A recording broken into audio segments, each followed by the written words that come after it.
Said this before, I'll say it again. I will fight like the Dickens for any statutory power given to me to never lose it. All right, so I came here last time because my good friend Mason Yancey was murdered in the jail. All right, that's why I meant to come here, but you didn't hear from me. The reason you didn't hear from me is because the thugs you have outside the door there assaulted me, threw me in handcuffs for no reason whatsoever, and tried to arrest me. Thankfully, Sheriff Wayborn thought the better of valor and listened to me when I told him to read the fucking law.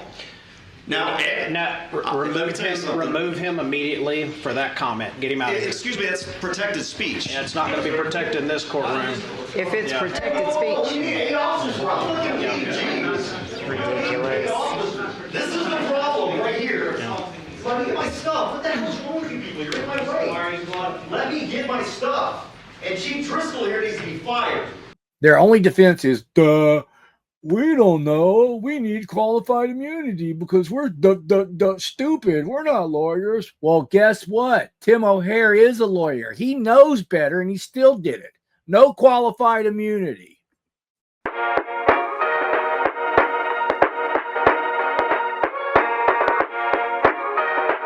Welcome back to the channel, everybody.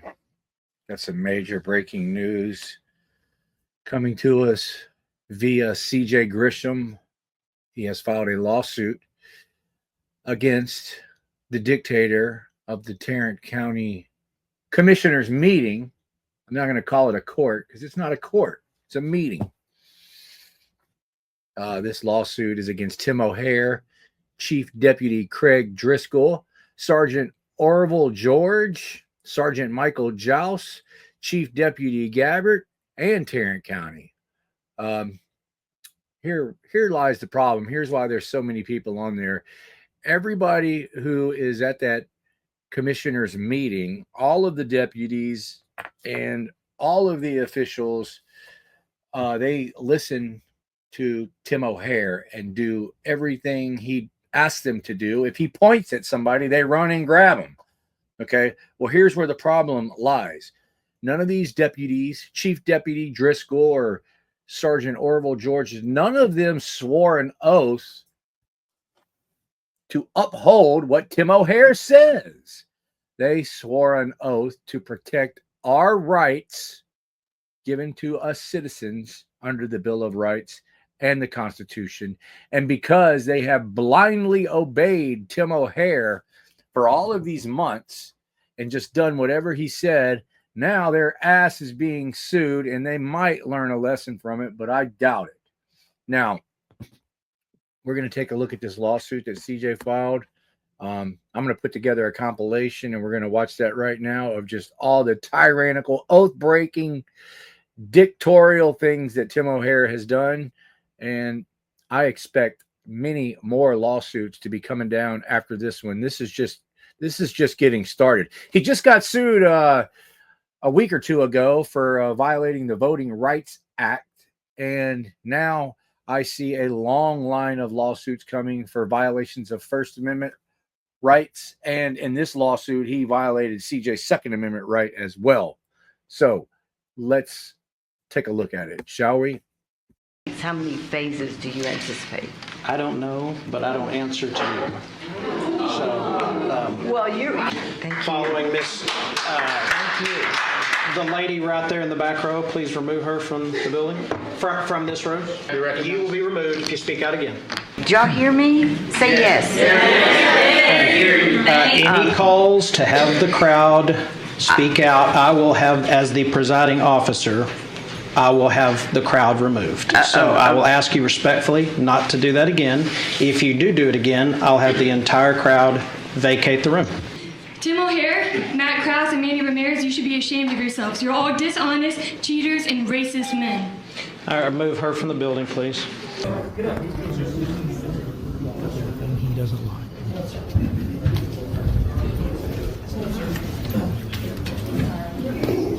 Something is wrong with that man. Jesse, did you climb over that?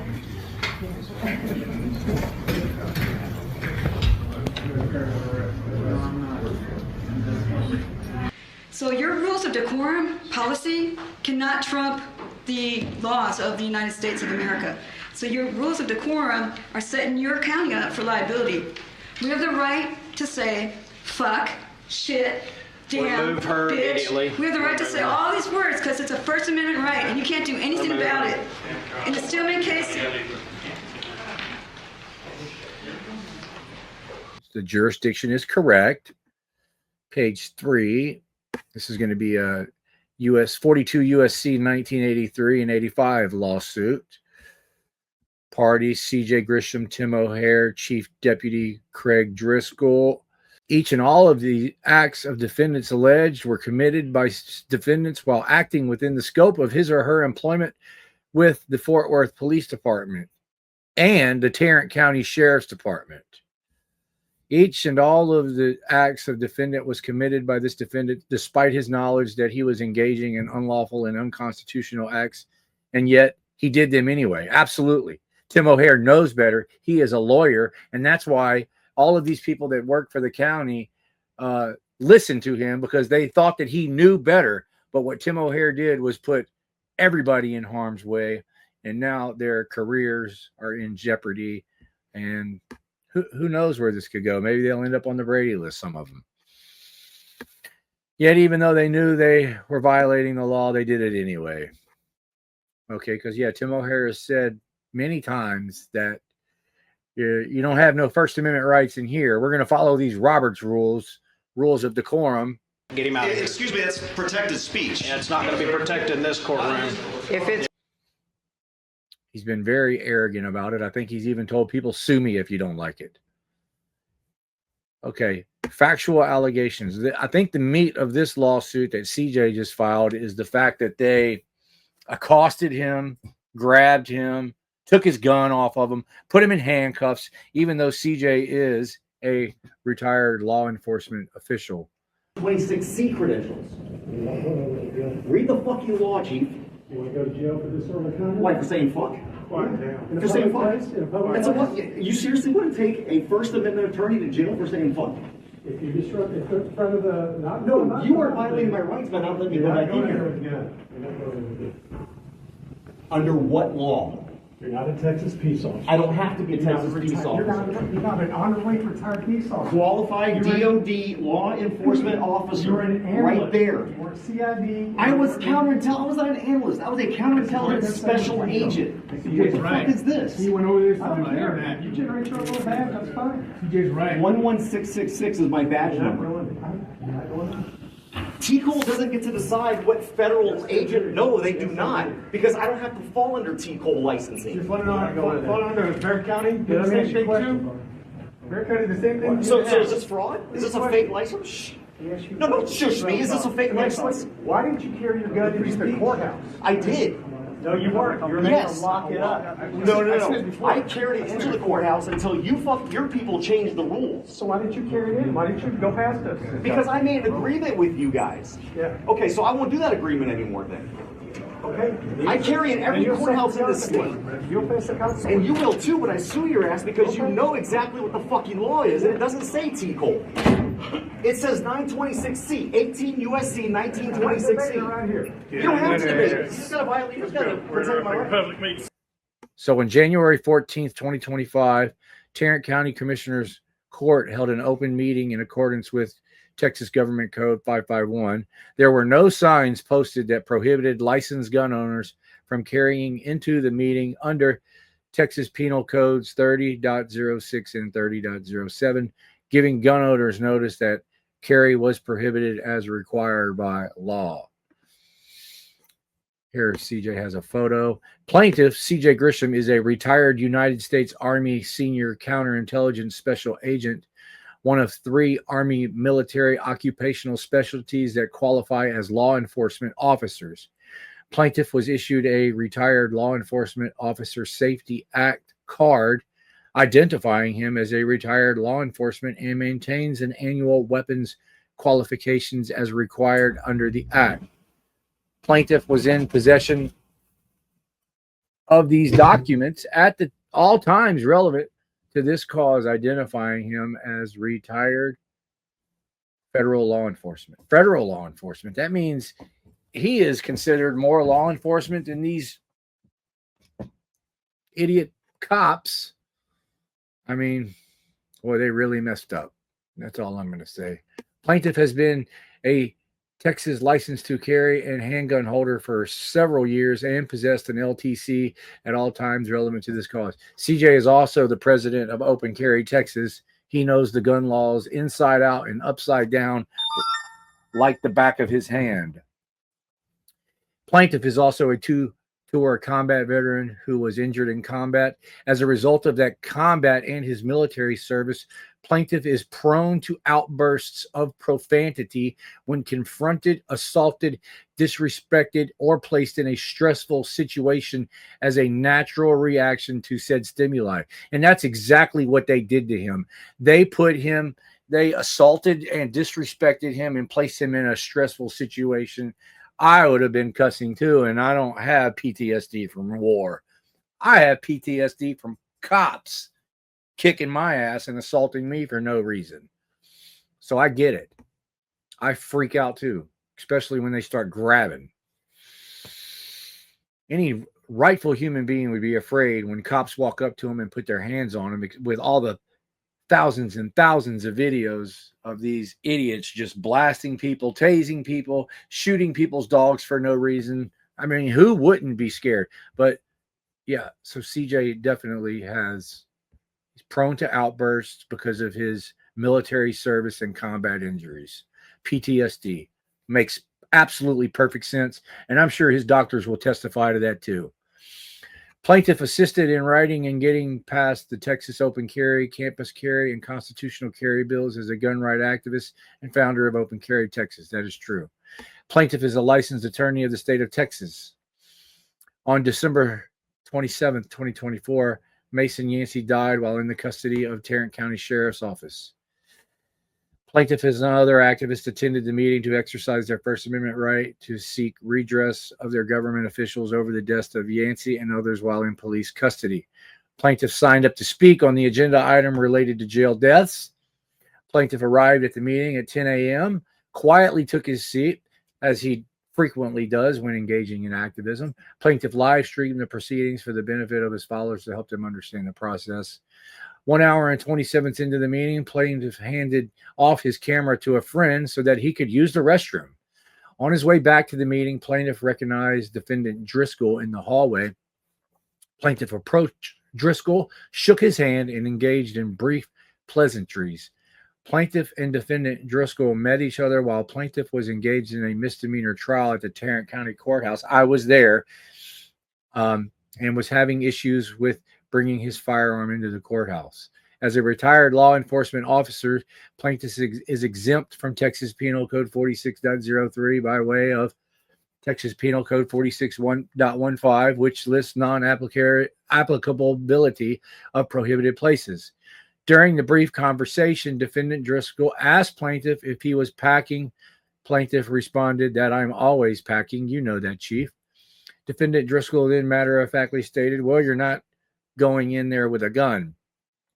Plaintiff responded that he most certainly was going into the meeting because he's exempt from 4603, retired law enforcement officer. During the heated exchange, plaintiff ignored defendant Driscoll in the presence of defendant Joss and another deputy and said, read the fucking law, Chief. Defendant Driscoll then threatened to take plaintiff to jail for disorderly conduct for saying, read the fucking law, Chief, which is, we all know it. It's First Amendment protected activity. But the people who swore an oath to protect our First Amendment rights, they seem to be the only people on the planet that think that we can't say things like that. Isn't that crazy how that works? Here we go. Plaintiff asked if Driscoll was seriously going to take a First Amendment attorney to jail for saying the F word. And of course, the oath breaker, Driscoll, said yes. Out of fear for being arrested, plaintiff censored his speech under duress. While plaintiff and Driscoll were arguing over whether plaintiff was who he was, defendant George forcefully grabbed plaintiff's left arm. That's George, the guy with the glasses right here. He was very aggressive Plaintiff immediately raised his arms in the air and instructed defendant George not to effing touch him. Defendant George then used his incredibly large stomach to physically assault plaintiff and push him backwards. He stomach checked him. Wow. Defendant Driscoll then ordered the arrest of another individual, which was Manuel Mata, for disorderly conduct, who sheriff's deputies assaulted when he told, "Don't effing touch me." It says 926C, 18 USC 1926C. You don't have to debate it. You just gotta violate. You just gotta protect my right. Excuse me. Don't touch him. Don't fucking touch me. Don't stop doing that shit. Excuse me. Back the fuck up. Don't tell me to relax when you're assaulting. Get your fucking hands off me.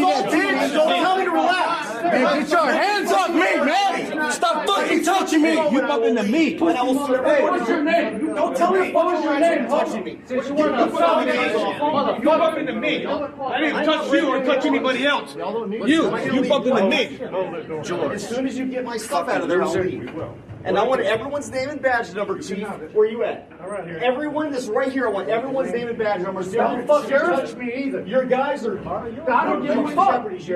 I don't care, bro. Who's offended? Who's offended? You can't be. For what? Who's offended? Oh, shit. God damn, man. What the fuck are y'all doing? Wait, resisting. I'm not, asshole. I'm not. Who's offended? Who's offended? Y'all can't be offended by what I just said. Is somebody being arrested for free speech here? Yeah, man. Manuel, hey, go get my shit, CJ. What's your name? Hey, go get all my stuff. Get this dude off of me.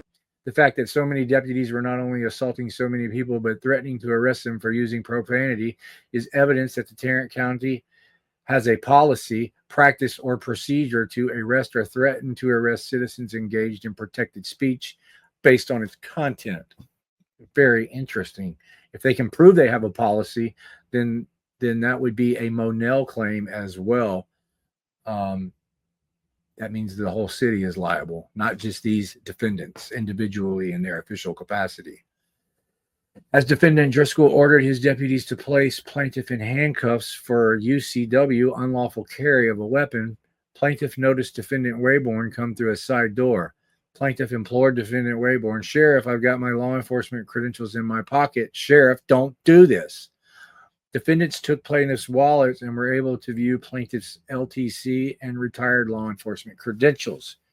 Defendant Gabbert then ordered the deputies to take me into a back room where there were no cameras and no deputies had body cameras, and also away from all the people standing in the hallway recording. They hate transparency.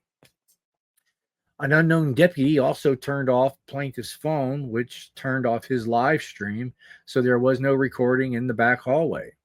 While in the hallway, defendants and Wayborn did nothing to stop the unlawful restraint for 40 minutes. It says 926C, 18 USC 1926C. You don't have to debate it. You just gotta violate. You just gotta protect my right. Excuse me. Don't touch him. Don't fucking touch me. Hey, don't touch him. Excuse me. Hey, don't touch him. This is assault. You're assaulting me. Do not touch You're him. assaulting me. Don't tell me to Do relax. not touch him. Do not touch him. Let me fucking go and I will leave. And I will sue every one of you. Don't tell me to fucking relax when you're touching me. Get the fuck Don't out touch of him. You know what qualifies? I'm not breaking any laws. Am I going to leave what? As soon as you get my stuff out of there, I'll leave. And I want everyone's name and badge number, Chief. Where you at? Everyone that's right here, I want everyone's name and badge number. Don't fucking touch me either. Your guys are putting you in jeopardy, Sheriff. I don't care. I would just like the badge number of the dick cop who keeps trying to. My stuff's in here. He blocks people from I will streaming. right here. I'm not You wanna breaking any show me laws, your so I don't know what face you're going to arrest me again? for. You can't show me your face again. You like your face on camera, right? Right? I don't mind. No, this guy likes to block people. He's on probation as well. We will get you. You got a name? You got a name to go with that attitude? Assaulting someone else over here. Okay. What's your name and badge number? Gabbard. I don't know my badge number. What's your name? What's your name? Go get my shit, CJ. What's your name? Can Hey, I get in the go get all elevator? my stuff. Is it at Hey, capacity? get this Can I dude get off in of the me. elevator? Is it limit? Orozco. You lost your community. He's saying he's saying they're slamming him into the wall. Y'all gonna pay for this, I promise, dog. Disorderly conduct means someone's offended.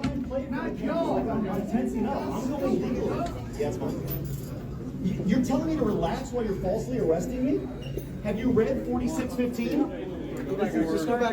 Sheriff, I got my law enforcement credentials in my pocket, Sheriff. Don't do this. Sheriff, in my back pocket. I just showed it to the chief.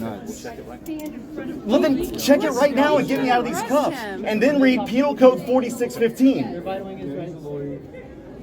You can't even arrest me for unlawful carry because it doesn't apply to me. 4615 is non-applicability. It's in my left back pocket. Bear County had to learn the hard way. Bear County, they had to learn the hard way. I saw the video. No, I can get it to you here. Godby, would you like to He can carry anywhere in the United States. law enforcement? No. We're gonna do this publicly. Let's go. Hey, no, you can't take him back there. Don't touch me. Don't touch me. No, sir. I'm not walking. No, Do sir. not touch me. No, sir. Do not touch me. What's your name and badge number? What's your name and badge number? Sir, what's your name and badge number? Excuse me, guys. Do your homework. Just following orders is not about excuse. In the back hallway, defendant Gabbert told plaintiff that no one can carry into the meeting because the law changed. I'm going to tell you what, if anybody knew that the law changed, it's going to be the president of Open Carry Texas, Mr. CJ Grisham, an attorney, a Second Amendment attorney. Plaintiff explained that anyone can carry into an open meeting if they have a license. 30.067/signage is posted. Defendant Gabbert said there was signage posted and plaintiff asked where. He didn't see any. Defendant Gabbert then left, came back and informed plaintiff there was a small sign. The sign in question was not a valid sign because it not only falsely stated the law, but failed to follow the requirements for proper notice under Texas Penal Code 30.05, 6, and 7.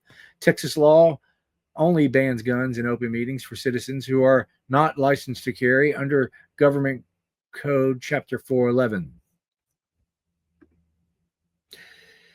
Defendants Gabbert and Driscoll, as senior law enforcement officers, knew or should have known the law prior to assaulting, unlawfully restraining, and falsely arresting plaintiff. No, of course they don't know the law, and they're going to argue with the Second Amendment attorney about what the law is. Idiots. Now they're being sued. He tried to tell them. Okay, let's go down here because he's got a different date here. On January 28th. So this is probably multiple.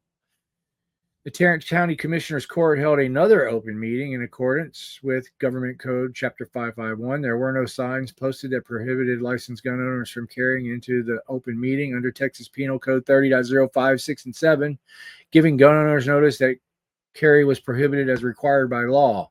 Plaintiff registered to speak during the public comments on January 27th about the death of his friend, since he was prevented from speaking at the meeting on the 14th. So this lawsuit is got two different dates on it, the 14th and the 27th.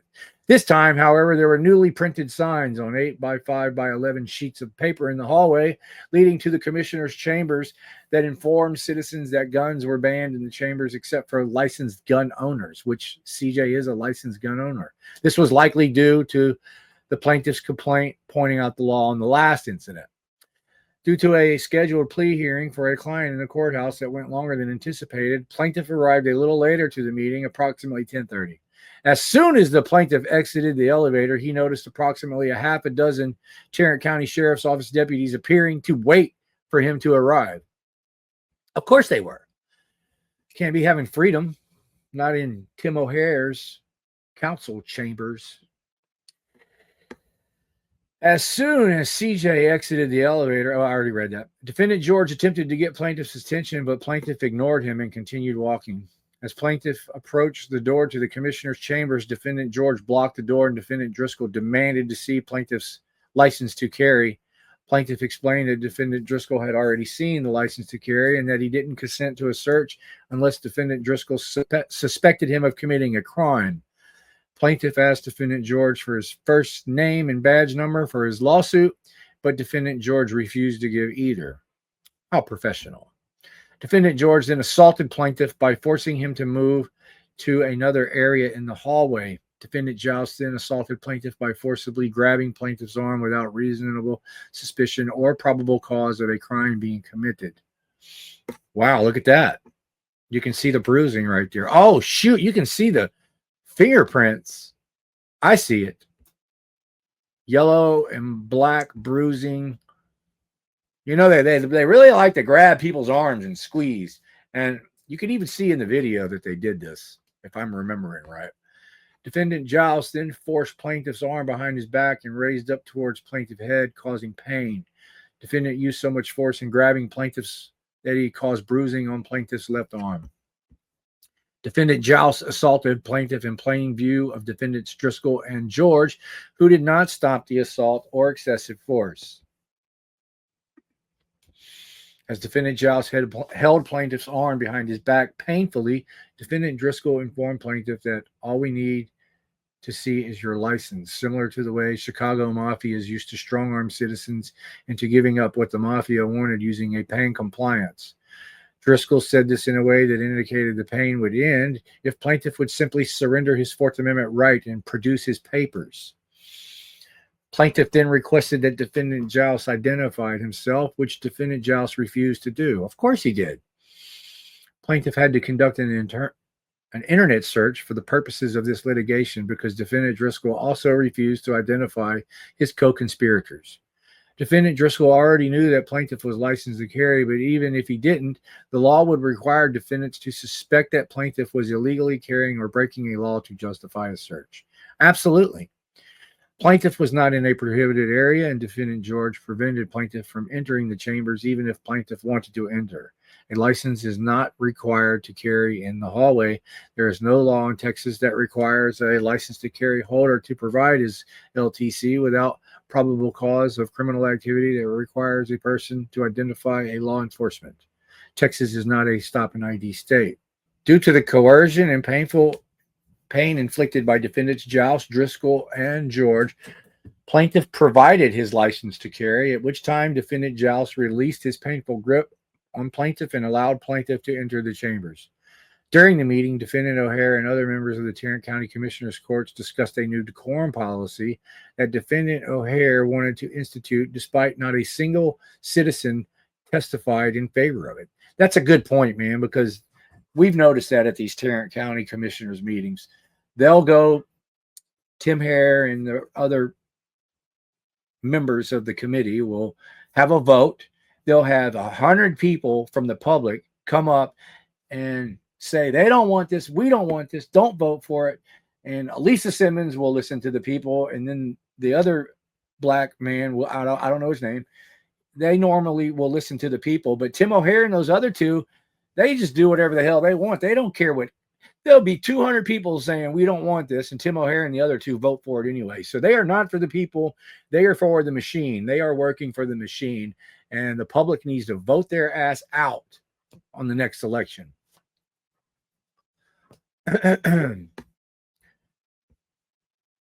During the meeting, Tim O'Hare and others mentioned, okay, we already read that. The new policy bans personal attacks, impertinent, profane, obscene, or slanderous marks. While obscenities and slanders are not protected speech, the rest are. Defendant O'Hare knew or should have known his rules of decorum were factually unconstitutional. Hell yeah, he knew. Texas Government Code 551.007 specifically prohibits defendant O'Hare from prohibiting public criticism of the government body, including criticism of any act, omission, policy, procedure, program, or service. This specifically means that the personal attacks violates not only state law, but the First Amendment. Profanity is specifically protected as expressive speech.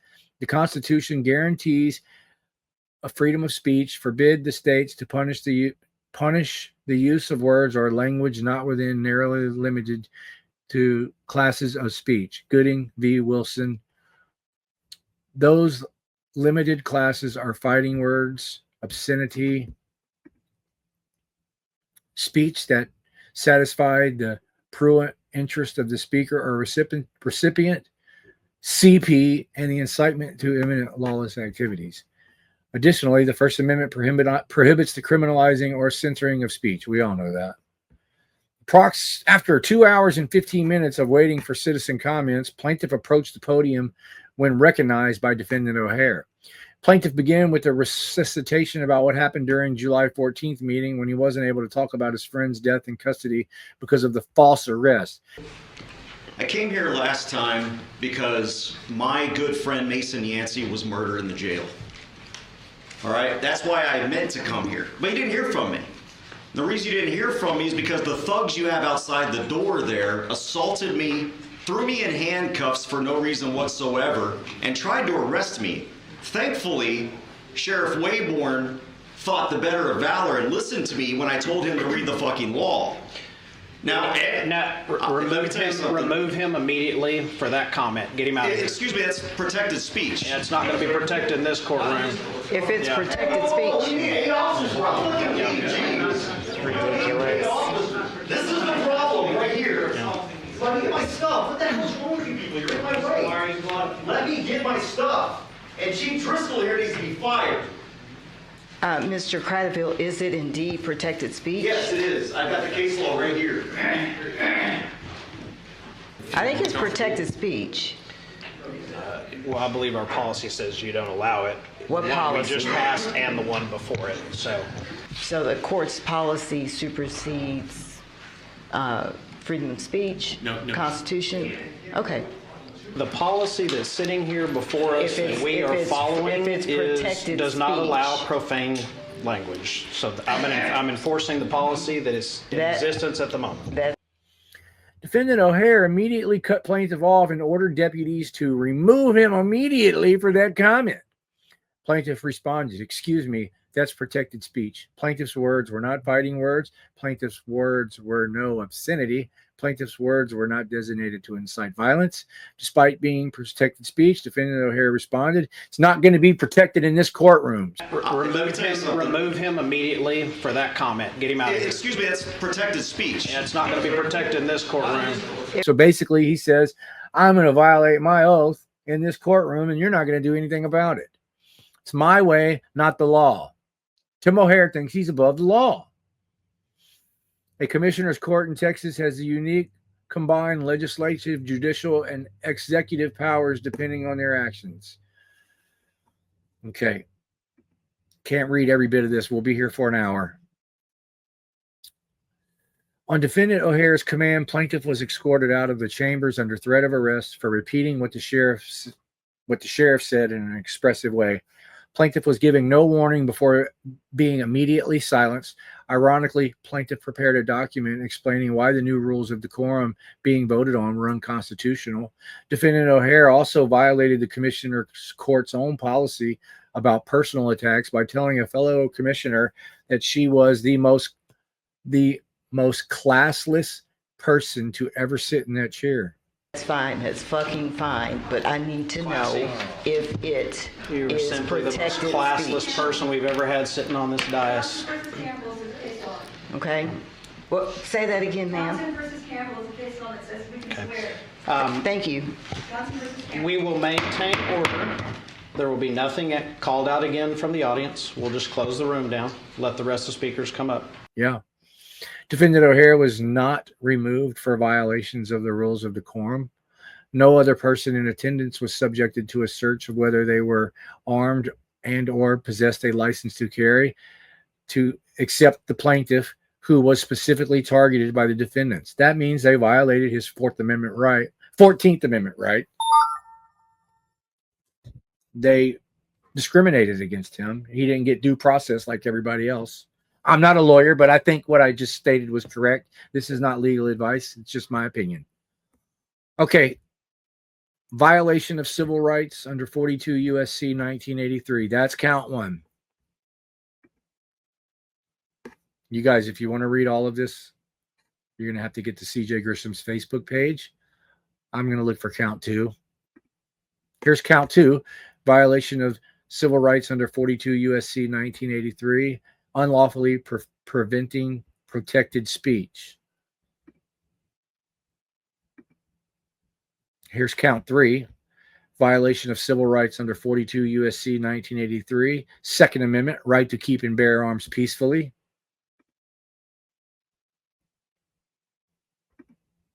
Here's count 4, violation of civil rights under 42 USC 1985, conspiracy to deprive plaintiff of rights or privileges. Here, CJ is laying out where they are not, defendants are not entitled to a qualified immunity defense. Okay, there's the Monell liability. We talked about that earlier because it looked like this is Tarrant County's policy. This is a Monell claim. Prayer for relief.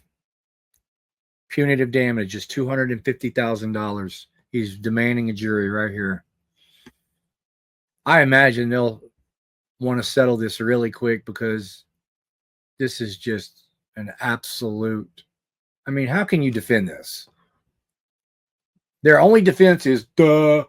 We don't know. We need qualified immunity because we're stupid. We're not lawyers. Well, guess what? Tim O'Hare is a lawyer. He knows better, and he still did it. No qualified immunity. That's the end of the video, you guys. We'll see y'all later. Make sure you share, like, and subscribe.